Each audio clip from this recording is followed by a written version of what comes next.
Baik Tribuners, kita ke berita hukum dan kriminal lainnya.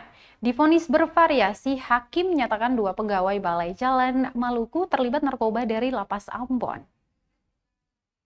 6 terdakwa kasus jual beli narkoba dari Lapas Ambon divonis bervariasi. Keenamnya yakni Arun Manusama dan Marfiat Syauta yang merupakan pegawai Balai Jalan Provinsi Maluku, Alter Sarimanela, Ralispati Serlihun, Henry Nanlohi, dan Marco Pelamonia. Vonis dibacakan Haris Tewa selaku Hakim Ketua didampingi Lutfi Al-Ghazali dan Ismail Wael masing-masing sebagai anggota berlangsung di Pengadilan Negeri Ambon kemarin. Dari ke-6 terdakwa tersebut, 2 diantaranya pegawai pada Balai Jalan Provinsi Maluku, yakni Arun Manusawa dan Marfiat Syauta. Arun divonis lebih ringan yakni 1 tahun dan 3 bulan penjara. Ia juga dinyatakan bersalah menggunakan narkotika bagi diri sendiri sebagaimana diatur dan diancam pidana dalam pasal 127 Undang-Undang Nomor 31 Tahun 1999 tentang narkotika. Sementara Marfiat Syauta divonis lebih tinggi yakni 5 tahun penjara dan denda 1 miliar rupiah subsidiar 6 bulan kurungan.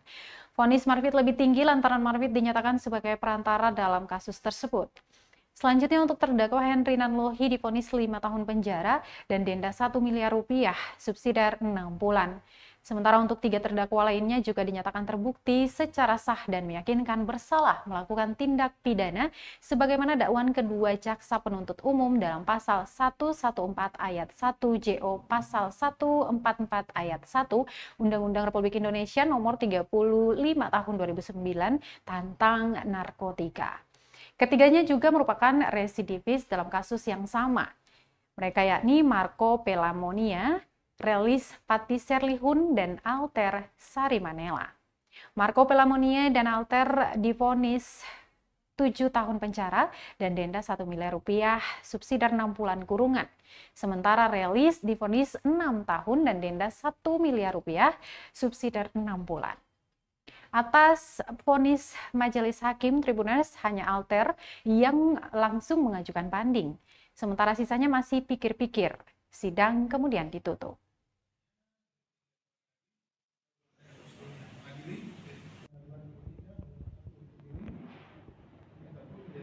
Download Tribun X sekarang. Menghadirkan lokal menjadi Indonesia.